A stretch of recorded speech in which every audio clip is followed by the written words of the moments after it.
Welcome everyone to my YouTube channel. My name is Garrett, where we do art and science projects. If you're new here, consider subscribing. Today we're going to be learning about lights and shadows, and we're going to be doing a grayscale challenge. So let's go ahead and get started. In order to do the grayscale challenge, we're going to do it in 4 steps. First, we're going to find an image. Second, we're going to find a color palette. Third, we're going to turn on our grayscale. And then fourth, we're going to begin painting. First, we're going to come to pixabay.com. These are free images that we can use. And let's search for portrait with shadows. And I'm going to look for a simple one that we can use just as a basic demonstration. I like this one, catches my attention, so let's go ahead and download it. All right, now I'm going to go ahead and search for a color palette. I went ahead and searched one ahead of time, and I found, if I search for color table and choose illustration, I found one in here that I like. So let's go ahead and download this. This has a wide range of colors and values. Now I'm going to airdrop those images over to my iPad. Now let's go ahead and import our images in Procreate for our iPad. So if I come up here to the wrench and choose add a photo, then I'm going to add our reference photo, and I'll move it over here. Then I am going to create a new layer, and we're going to insert a photo of our color palette. And I'm going to rotate that and move it over here. Let's turn on grayscale. If I come to settings, accessibility, display and text size, color filter, and turn on color filter. Once we've turned on our grayscale, you can see our photos are now in black and white. And what the purpose of this exercise is to teach us how to color in values. And what we're going to do is pick a few different shades. We're going to have a light shade here on the face. We'll have a darker shade, a medium tone around the edges, and then we'll have a dark color or value around the harder lines. And over on the color palette, on the left we have our light tones, the middle we have our mid tones, and on the right we have our dark tones. And I've already practiced this, so this is going to be kind of a final result, and I encourage you to try this on your own as well. So let's go ahead and pick a light tone to shade in the value. So if I hold that one, it's going to pick that color. I have a new layer here, and I'm going to choose the brush soft brush grain. I believe this is already in Procreate. If not, leave a comment below and we'll see if I can get it. All right, so what I'm going to do is broad strokes, and then I'm going to come in and clean it up later, because broad strokes really makes the texture much easier. So let me show you what I mean. I'm going to increase the brush size up here to about 3 or 4. And then I'm going to start shading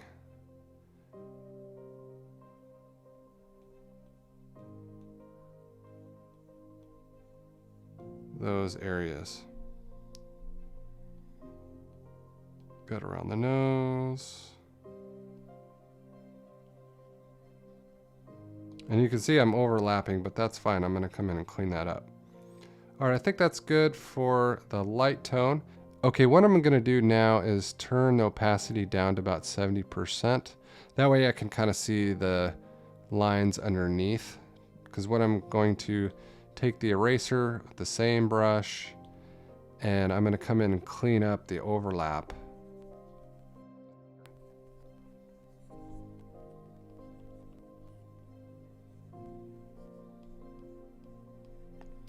And this makes it easier because I've done the broader strokes to get the easy texture, and this just is going to clean up any spills that I have over. All right, and then one thing I can do is I can actually turn this layer off just to double check it looks clean.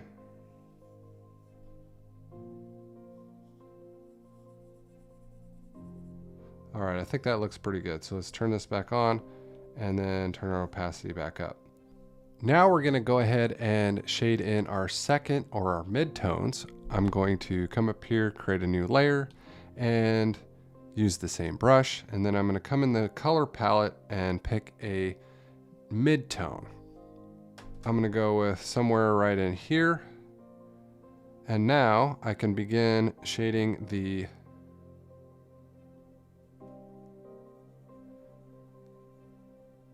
second darkest areas. And I'm going to use the same approach where I'm going to overlap and then clean up the spills in the second process.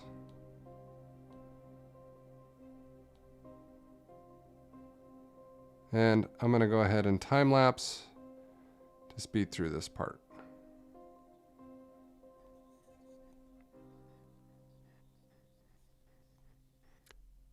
Okay, I'm going to go ahead and use the same process where I turn down the opacity.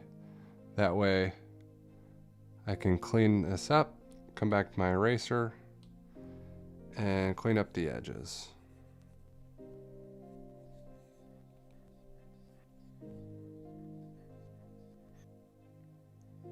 All right, and now I can turn off this layer and check for any remaining artifacts. I see a few here that I missed, and that looks pretty good. So that will be good for our mid-tone. Now we can begin painting in our darkest value. So let's go ahead and turn this layer back up, and then we can start a new layer to paint our darkest value and pick a color over here on the right. I'm going to choose this one here. And we're going to be using the same brush, and we're going to go ahead and do the darker ones here. I'm going to be switching my paintbrush size a little bit for the finer lines, and then more broad on the darker areas. I'm going to go ahead and speed this up in time lapse as well.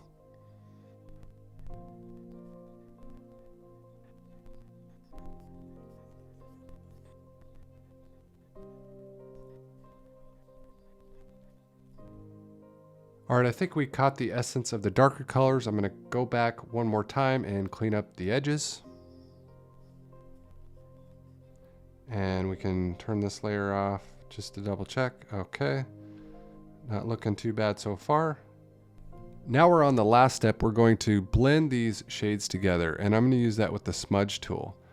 So what I'm going to do is I'm going to take these three layers and I'm going to flatten them together so we can smudge these. And in the smudge tool, I'm going to use the same brush, and I'm going to be adjusting the slider up and down depending on if I'm doing broad strokes or finer strokes.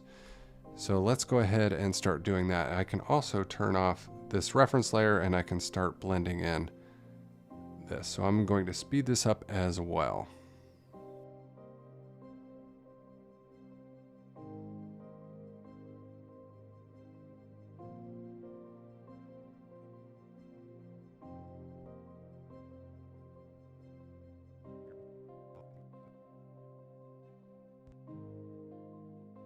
All right, I've gone ahead and done my blending. I also had to come back here and do the eyes a little bit because I blended them a bit much.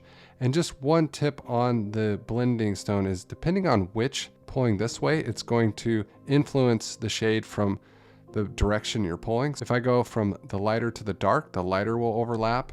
Or if I go from the darker to the darker will overlap. So that's something to keep in mind. Now it's time to see how it turned out.